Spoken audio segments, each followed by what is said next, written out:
Before we dive into this thrilling story, make sure to hit that subscribe button and turn on the notification bell so you never miss out on our latest uploads. Your support keeps us going. Now, let's get into it.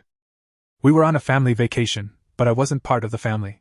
That much became clear the moment we sat down for dinner. The waiter led us to a long, beautifully set table at an upscale restaurant in Hilton Head, South Carolina.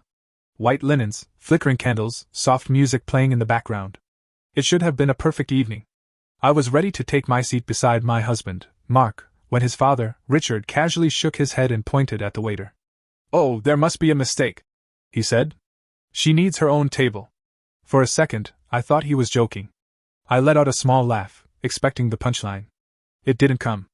Instead, Richard looked at the waiter expectantly, as if waiting for him to correct the arrangement. I turned to Mark, waiting for him to step in. To tell his father that I was his wife, not some random outsider. That there was no need for separate seating arrangements. But Mark only sighed and shrugged, barely looking up from his menu. "It's just their way," he muttered, as if that explanation made any sense. "Their way?" I stood there, dumbfounded, while the waiter hesitated, unsure of what to do.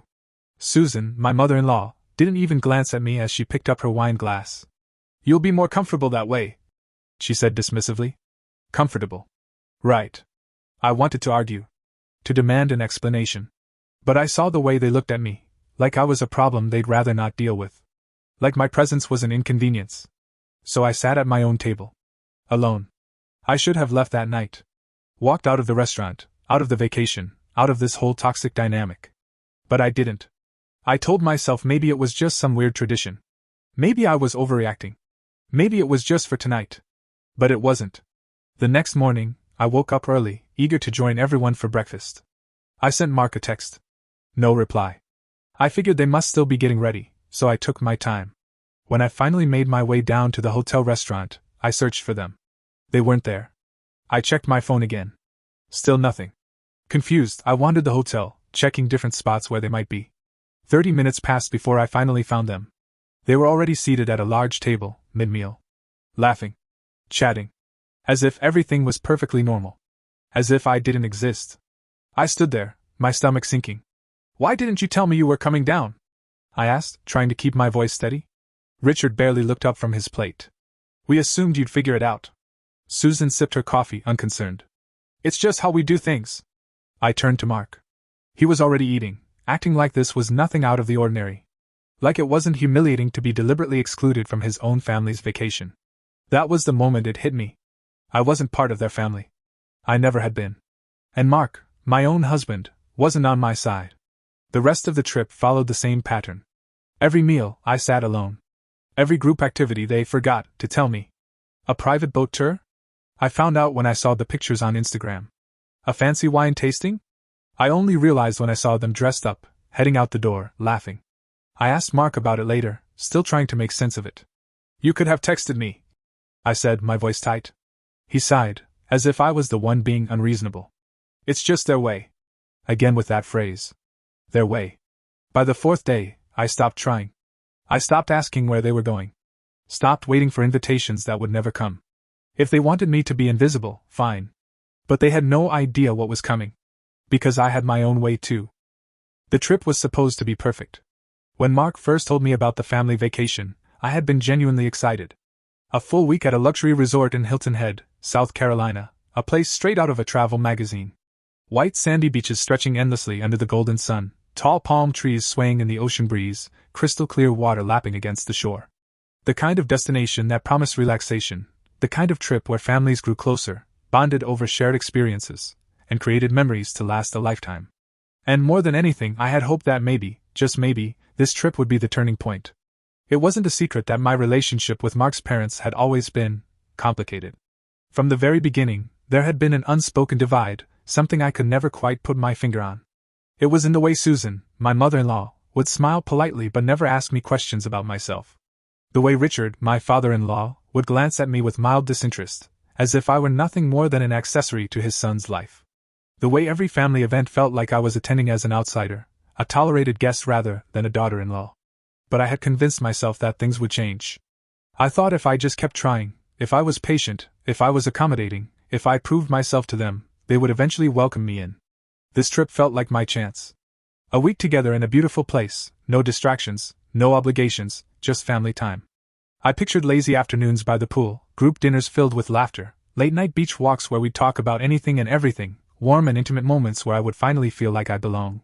So, when Mark told me his parents had invited us, I had agreed instantly. I even took care of the logistics, booking the resort, securing the car rental, making dinner reservations at the best restaurants in town. I wanted to show them I was thoughtful, that I cared, that I was committed to being part of the family. And yet, the moment we arrived, I felt something was off.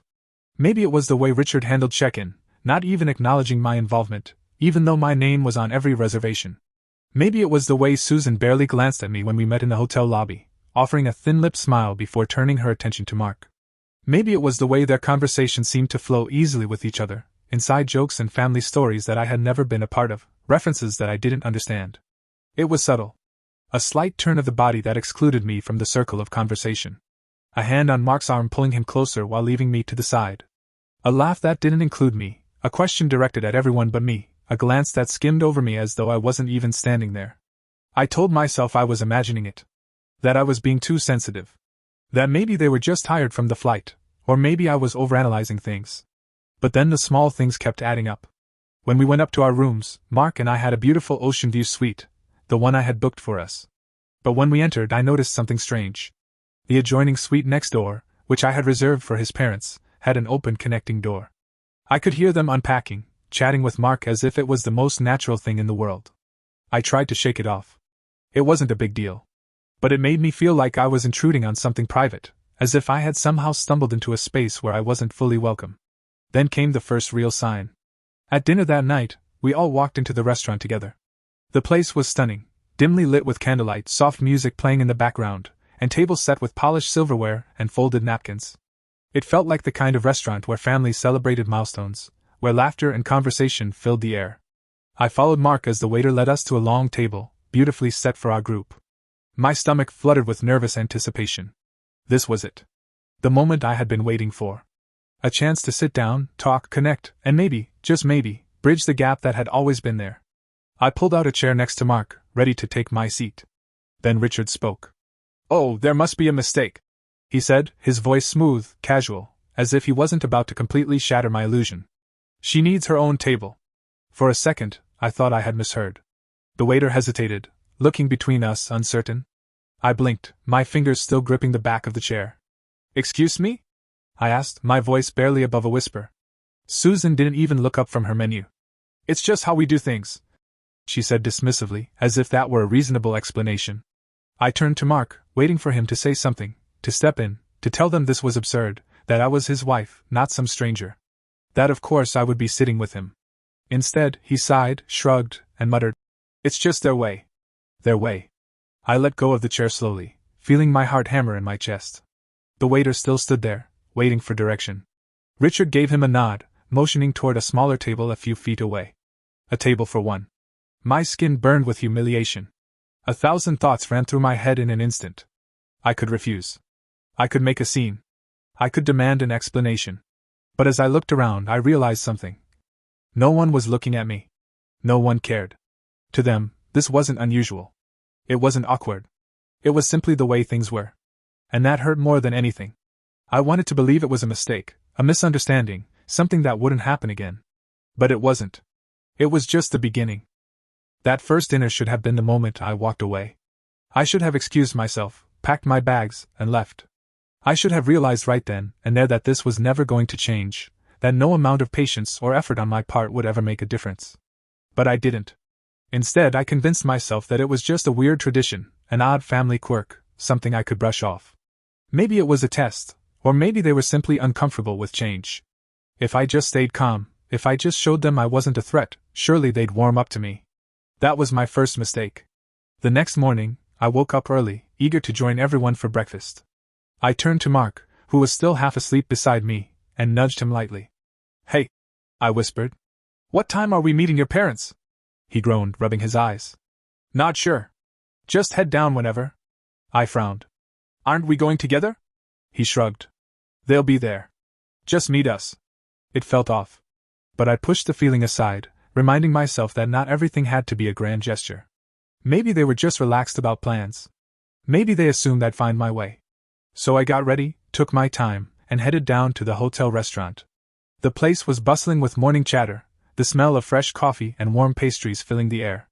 I scanned the room, expecting to see them waiting for me. They weren't there. I checked my phone. No messages, no missed calls. Maybe they were running late. I found a quiet corner and waited. 5 minutes passed. Then 10. Then 15. Something was wrong. Finally, I decided to look around. I wandered past the lobby, through the outdoor terrace, and into the resort's courtyard. And that's when I saw them. Richard, Susan, and Mark. Already seated at a large table, mid-meal, plates half empty, laughter bubbling in the air. They had started without me. I felt something cold settle in my stomach. For a second, I considered turning around, pretending I hadn't seen them. But my feet moved on their own, carrying me toward the table. "Hey," I said, trying to keep my voice light. "Why didn't you tell me you were coming down?" Richard barely looked up from his plate. "We assumed you'd figure it out." Susan sipped her coffee, her expression unreadable. "It's just how we do things. Just how they do things." Again. I turned to Mark, waiting for him to say something. Anything. But he only gave me a tired look, as if I was the one being difficult. By the time I sat down, their conversation had already moved on. I wasn't included. I was an observer, not a participant. That morning I barely ate. The rest of the day followed the same pattern. A group boat tour? I wasn't invited. A wine tasting? No one told me. By the time I saw them, they were already heading out, dressed in elegant evening wear, laughing like nothing was wrong. The first time it happened, I thought it was an oversight. The second time, I wondered if it was just bad timing. By the third time, I knew. It wasn't a mistake. It was a pattern. And Mark, my own husband, wasn't just allowing it. He was part of it. That night, I confronted him.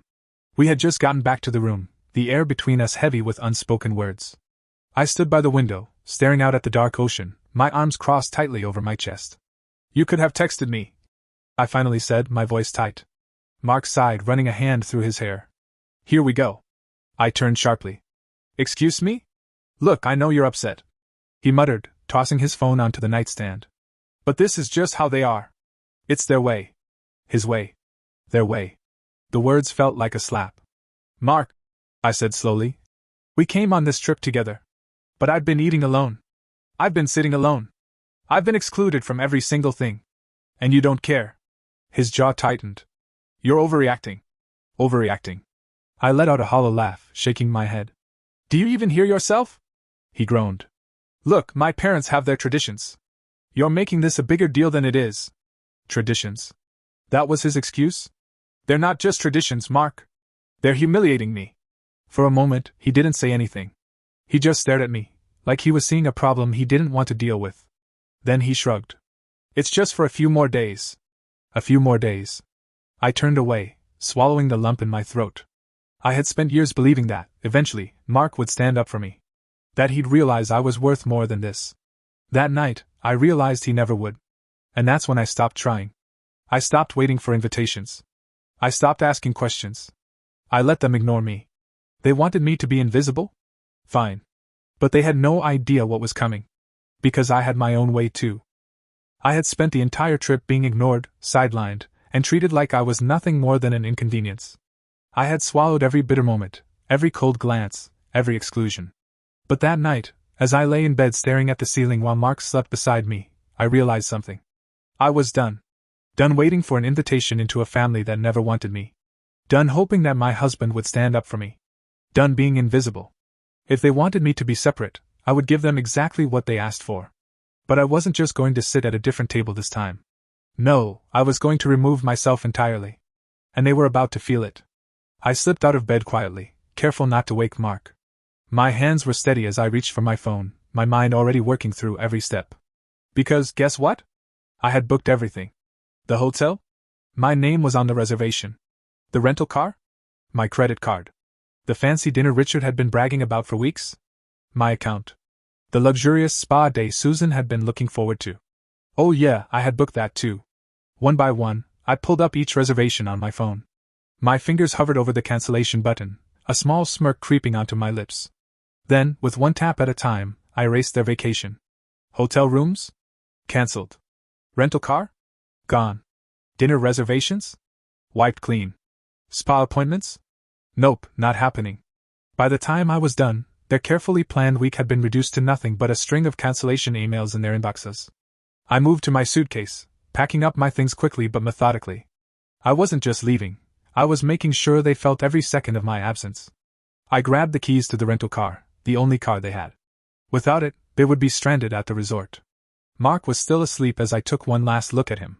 For years I had convinced myself that if I just tried hard enough, if I was patient enough, he would finally see me. But now, standing there in the dim glow of the hotel room, I knew the truth. He had never seen me. I walked out, closed the door behind me, and never looked back. The drive to Charleston was peaceful. The moment I hit the open road, I rolled down the windows, letting the cool ocean breeze wash over me. For the first time in days, I could breathe. By the time I checked into my new hotel, I was already feeling lighter. I booked myself a luxury suite, ordered room service, and sat on the balcony with a glass of wine, watching the waves roll in. Meanwhile, back in Hilton Head, panic was about to set in. I imagined the exact moment they realized what had happened. Richard stepping out of bed, groggy and grumbling, only to be met by the hotel manager at the door. "Sir, there seems to be an issue with your reservation." Susan, mid-stretch, reaching for her phone to check the day's itinerary, only to be met with a flood of cancellation emails. Mark, rubbing his temples, still half asleep, as his mother's voice escalated from mild irritation to full-on screaming. They had no rooms. No car. No plans. Just a rapidly growing sense of dread. It didn't take long for my phone to start buzzing. Mark. Then Susan. Then Richard. I watched as the calls came in one after another, my fingers tapping idly against my wine glass. I let them ring. Finally, after a dozen missed calls, I decided to pick up. Just for fun. The second I answered, Mark's voice came through, sharp with frustration. "Where are you?" I took a slow sip of my wine. "Charleston." A pause. "Charleston? What the hell are you doing there?" "Enjoying my vacation," I said simply. In the background, I could hear Susan yelling at the hotel staff. Richard was swearing under his breath. "You canceled everything?" Mark asked, his voice lower now, like he still couldn't quite believe it. "Yes." He sucked in a sharp breath. "Do you have any idea what you've done? My parents have nowhere to stay. We had plans. You left us stranded." "Oh no," I said, voice dripping with fake concern. "That must be so uncomfortable." Silence. Mark exhaled harshly, the realization settling in. "You." He stopped himself, his tone shifting. "Look, just come back. We can fix this." I laughed. "No, Mark. I really don't think we can." And then I hung up. I later found out just how badly things went for them. With the hotel fully booked, they had to scramble to find another place to stay. They ended up in a dingy roadside motel 20 minutes away, the kind with flickering lights and a strange smell in the air. No rental car meant they had to rely on Uber, but Hilton Head wasn't exactly packed with rideshare drivers. Surge pricing hit them hard. That fancy dinner Richard had been bragging about for weeks? Fully booked. Instead, they ended up eating at a loud, overcrowded tourist trap, surrounded by screaming kids and overpriced frozen seafood. And the spa Susan had been dying to go to? She threw a full-on tantrum when they told her there were no available slots. She demanded they fit her in anyway. They didn't. Mark sent me angry texts all night. "Mark, you seriously just left us like this?" "Mark, Mom is furious. She was humiliated at the spa." "Mark, Dad is losing his mind over the restaurant." "Mark, I hope you're happy." I was. At first, I thought that was the worst of it. A little inconvenience. A taste of their own medicine. But then something interesting happened. A few hours later, my phone buzzed again. This time, it wasn't Mark. It was a message from Sarah, Mark's cousin. "Sarah. Hey, just wanted to say I heard what happened. And honestly? Good for you." I frowned, rereading the message. Sarah and I had always gotten along fine, but we weren't particularly close. Me. "Wait, what do you mean?" Her response made my stomach drop. "Sarah. They did the same thing to Mark's ex-wife." I sat up straight. "Me. Mark's ex-wife?" Mark had always told me his first marriage ended because they grew apart. Nothing dramatic, just differences that couldn't be fixed. I had never questioned it. Until now. "Sarah. Yeah. She went on a family trip with them. They treated her like garbage the entire time. Made her sit at a separate table. Ignored her. Acted like she wasn't even there. She left halfway through. Filed for divorce a month later." My heart pounded. "Me. Why didn't anyone tell me?" "Sarah. We figured you knew." I hadn't. Because if I had, I never would have gone on this trip. And if Mark had known, and still let it happen, then he wasn't just complicit. He was part of the game. I stared at the screen, my fingers tightening around my phone. This wasn't just about a ruined vacation. This was about something much bigger. And I wasn't done yet. I sat there for a long time, my phone still in my hand, my mind racing. The revelation had hit me like a punch to the gut. Mark had known. He had watched me suffer through the exact same treatment his ex-wife had endured, and he had let it happen. He had let me walk straight into it without a word of warning, without a single attempt to shield me from it. I thought back to every moment I had brushed off as a misunderstanding, every excuse he had made. It's just their way. I had spent so much time convincing myself that if I was patient enough, kind enough, understanding enough, they would eventually accept me. But they never would. Because it had never been about me. This was a game. A cruel, twisted family tradition that they had played before, and Mark, he wasn't just an innocent bystander. He was part of it. And suddenly, everything clicked into place.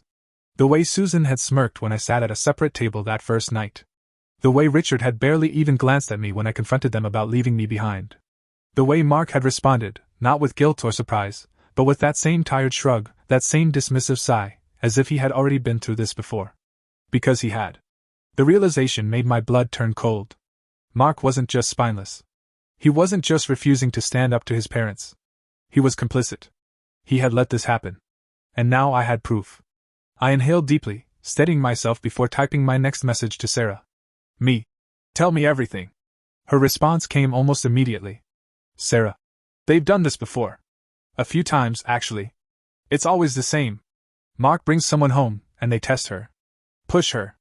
Isolate her. They see if she fits. If she fights back, she's difficult. If she tolerates it, she becomes another version of Susan. Either way, they win. I swallowed hard. Me. What happened to the others? Sarah. Most left. Some stayed longer than they should have. Rachel, the ex-wife, was the first to actually make it down the aisle. But she saw them for what they were, and she ran before they could break her completely. I clenched my jaw.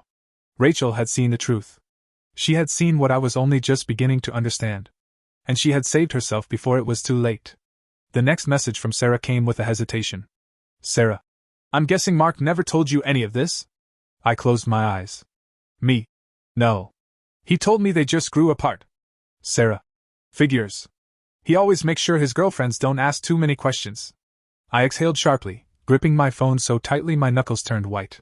I had wasted years of my life on this man. Years bending over backward, trying to fit into a family that had no intention of ever accepting me. But I wasn't going to let them win. Not this time. Mark wanted to play dumb? Fine. Susan and Richard wanted to act like I was disposable? Fine. I was about to make them regret it. The next morning, I booked a conference room at my hotel. It was a simple setup, just a long wooden table, a few chairs, and a folder of screenshots I had printed out from my conversations with Sarah. Then, I sent out the invitations. One to Mark. One to Susan. One to Richard. And, just for good measure, one to Sarah. If they wanted a war, I was bringing it straight to their doorstep. An hour later, the door burst open. Mark was the first to storm in, his jaw clenched so tightly I thought his teeth might crack.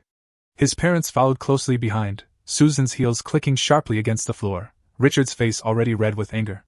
Sarah walked in last, arms crossed, her expression unreadable. I leaned back in my chair and smiled. Glad you could all make it. Mark slammed his hands on the table. What the hell is this? I gestured around us. A conversation. You've been so eager to talk these past 24 hours, so let's talk. Richard scoffed, arms folded across his chest. You think this is funny? No, I said calmly. I think it's pathetic. Susan's eyes narrowed. You abandoned us. I actually laughed. Oh, I abandoned you? That's rich, coming from the people who spent an entire vacation pretending I didn't exist. Mark exhaled harshly, gripping the back of a chair. You're blowing this out of proportion. That was it. That was the moment I snapped. I slammed my hands on the table so hard that Susan flinched. I am your wife, I said, my voice echoing in the room, cold and sharp. Not some stranger. Not some outsider. I am your wife. And you let them treat me like nothing. Mark's face paled. I turned to his parents. And you enjoyed it, didn't you? The little comments, the dismissive looks, the isolation. You wanted me to feel small. Susan opened her mouth, but I cut her off. No, let me guess. I sneered. It's just your way. She shut her mouth. Mark ran a hand through his hair, exhaling sharply.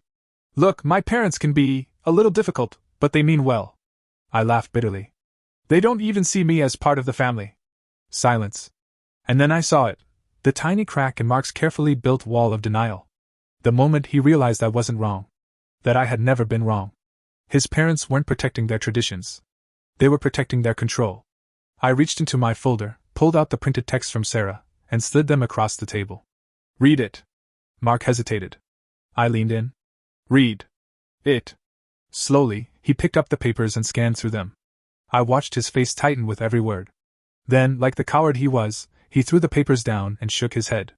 This isn't proof of anything. Susan straightened her shoulders. You're digging up old stories.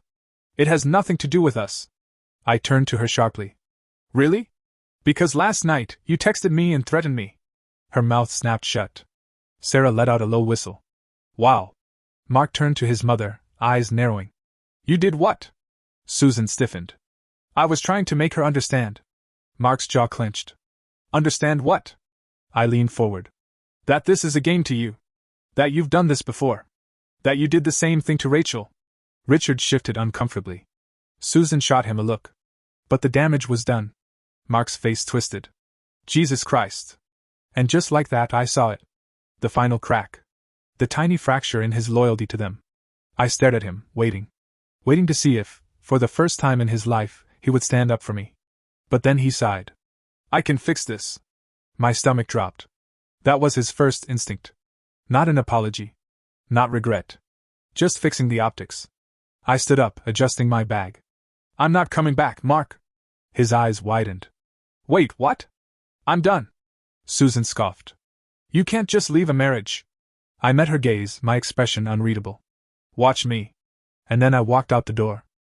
I walked out of the conference room, my pulse steady, my footsteps firm. I expected Mark to chase after me, to reach for my arm, to try and pull me back into the suffocating cycle of excuses and manipulation. But he didn't. The silence behind me told me everything I needed to know. He was still sitting there, stuck between the weight of the truth and the desperate need to pretend it wasn't real. I didn't turn around. I didn't need to. By the time I reached the elevator, my phone was already vibrating. Mark. I let it ring. Then came a message. Mark. You need to come back so we can talk about this. I stared at the screen for a moment before deleting the text without responding. I had said everything I needed to say. For the next 24 hours, the calls didn't stop. Mark. His mother. Even Richard.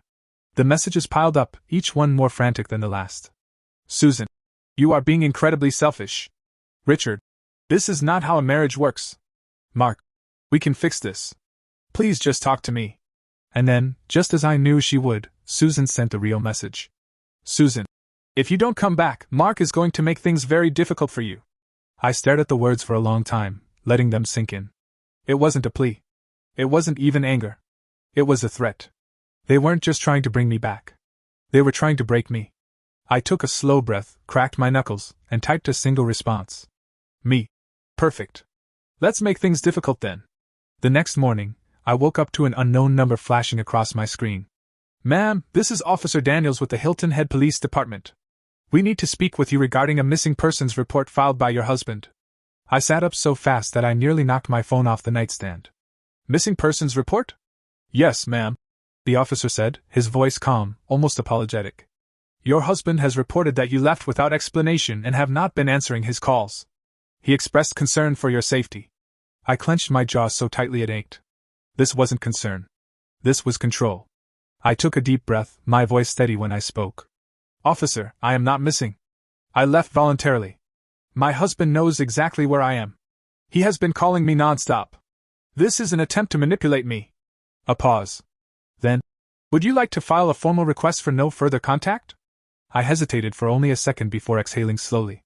Yes. I would. And just like that, I put the first legal nail in the coffin of my marriage. An hour later, my phone buzzed with another message. Susan. Susan. I cannot believe you would humiliate us like this. I ignored it. Then another. Susan. You made Mark involve the police. Do you have any idea how this looks? I rolled my eyes. And then came the one that made me stop. Susan. You need to come back and fix this. I didn't respond. A few minutes passed.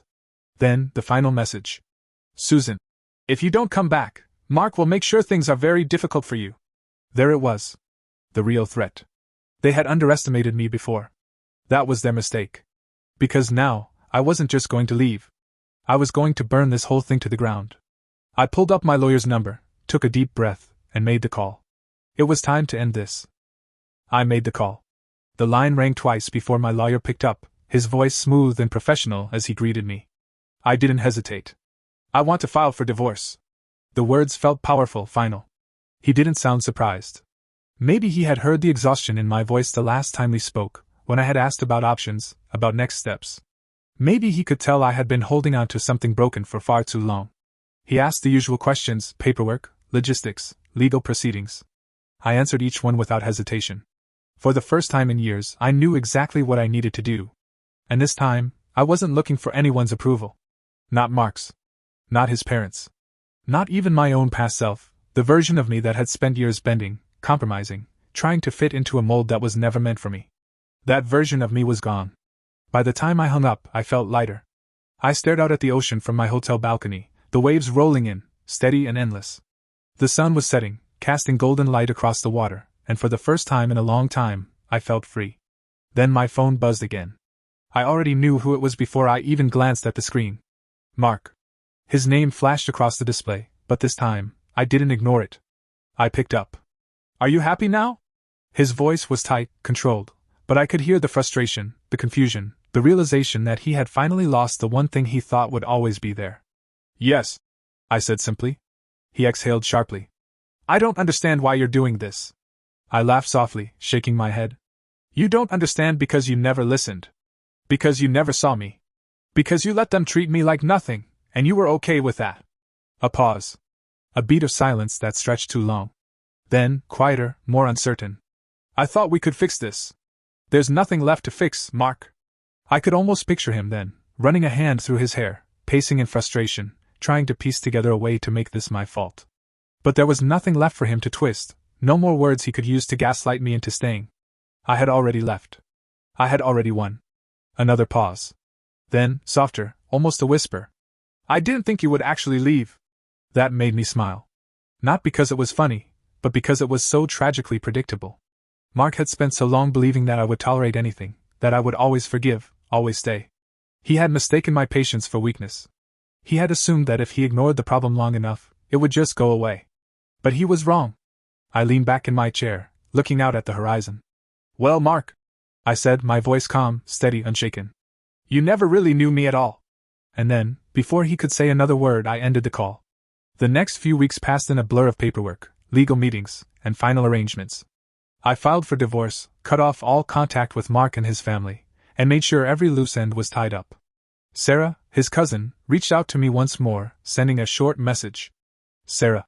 I just wanted to say, good for you. You did what none of the others could. I smiled at my phone, feeling a quiet sense of satisfaction settle in my chest. Me. I know. And I hope they never get the chance to do this to anyone else. She didn't reply immediately, but when she did, her words carried weight. Sarah. They won't. After you left, things imploded. Mark finally confronted his parents. It got ugly. Richard called him weak. Susan cried, saying you had brainwashed him. He saw them for what they were. But it was too late. Too late for him. But not for me. 6 months later, the divorce was finalized. Mark tried to reach out one last time, sending a single text.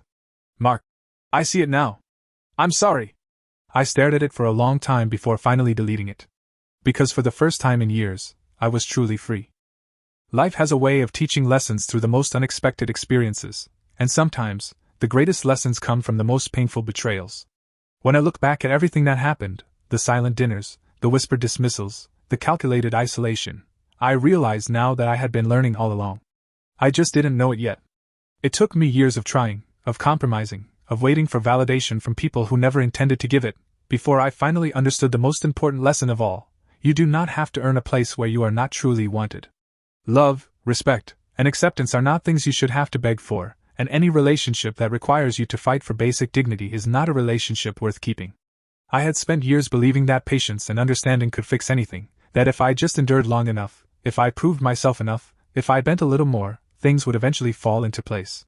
But life does not work that way. The more you shrink yourself for others, the less they see you. The more you tolerate disrespect, the more it becomes the norm. And the longer you wait for someone to see your worth, the more you convince yourself that it is something that has to be proven rather than something that simply exists. What I know now, what I wish I had known before, is that real love does not demand your silence. Real love does not make you feel like an outsider in your own life. Real love does not ask you to accept pain in exchange for fleeting moments of kindness. Real love does not require you to constantly explain why you deserve to be treated as an equal. One of the hardest lessons I had to learn was that not everyone will see you the way you deserve to be seen. And sometimes, the people who are supposed to love you the most will be the ones who diminish you the most. Mark was my husband. He was supposed to be my partner, my ally, the person who stood beside me when the world turned cold. But instead, he became part of the coldness. He didn't just allow his family to treat me as if I were invisible, he participated in it, whether through inaction or deliberate dismissal. And I let it happen for far too long because I wanted to believe that love was enough. But love is not enough. Love without respect is just obligation. Love without protection is just proximity. Love without acknowledgement is just loneliness disguised as companionship. I had always thought that being strong meant being able to endure, that resilience was measured by how much you could withstand before you broke. But now I understand that true strength is knowing when to walk away. Strength is recognizing when you are no longer valued and refusing to remain in places that diminish you. Strength is choosing yourself, even when the world has convinced you that doing so is selfish. For so long, I had believed that my marriage was something worth saving, that my role was to keep trying no matter how hard it became. But what I failed to realize was that a marriage is not a one-person effort. It is not meant to be a test of endurance. A marriage should never feel like a battle for survival. If you have to constantly fight to be seen, then you are not in a marriage, you are in a war. Another lesson that I carry with me now is the understanding that silence is its own kind of betrayal. Every time Mark shrugged and said, "It's just their way," he was making a choice. He was choosing them over me. He was choosing comfort over confrontation. He was choosing to let me suffer rather than disrupt the dynamics of his family. And in doing so, he proved that he was not on my side. Because the truth is, if someone truly loves you, they do not let you stand alone. They do not watch you drown and tell you to keep swimming. They do not hand you excuses instead of a lifeline. I also learned that leaving is not losing. For a long time, I was afraid that if I walked away, I would be proving them right, that I was not strong enough, that I could not endure, that I was not worthy of being part of their family. But the truth is, I did not lose anything by leaving. I did not lose a husband, I lost a man who had already failed me. I did not lose a family, I lost people who had never accepted me as one of their own. What I gained was far greater than anything I left behind. I gained clarity. I gained peace. I gained myself. Looking back, I also see that every act of cruelty, every moment of exclusion, every passive-aggressive remark was a warning. The signs had always been there, but I ignored them because I wanted to believe in a version of reality that did not exist. I told myself that it would get better, that they would come around, that if I just gave it more time, things would change. But people do not change unless they want to. And people who treat you like you are disposable will never suddenly see your worth simply because you love them harder. One of the most empowering things I have learned is that you do not owe anyone your suffering. You do not have to set yourself on fire to keep others warm. You do not have to accept mistreatment simply because it is easier than confrontation. You do not have to stay where you are not celebrated. Walking away from something that no longer serves you is not an act of weakness, it is an act of self-respect. I also learned that happiness is not something that can be found in other people. For so long, I had looked to Mark to make me feel valued, to his family to make me feel included, to my marriage to give me a sense of belonging. But happiness is not something that can be granted by others. It is something you create for yourself. The moment I walked out of that conference room, the moment I took back control, I realized that I had spent so much time waiting for someone else to give me the love and respect that I should have been giving myself all along. In the end, I did not just leave a marriage. I reclaimed my power. I stopped seeking validation from people who would never give it, and I stopped making myself smaller just to fit into a space that was never meant for me. I learned that my worth is not something that can be determined by others. It is not something that can be debated, negotiated, or stripped away by the opinions of people who do not see me. And perhaps the greatest lesson of all is that sometimes, the most powerful thing you can do is walk away with your head held high and never look back. Because the moment you realize you deserve better, you have already won.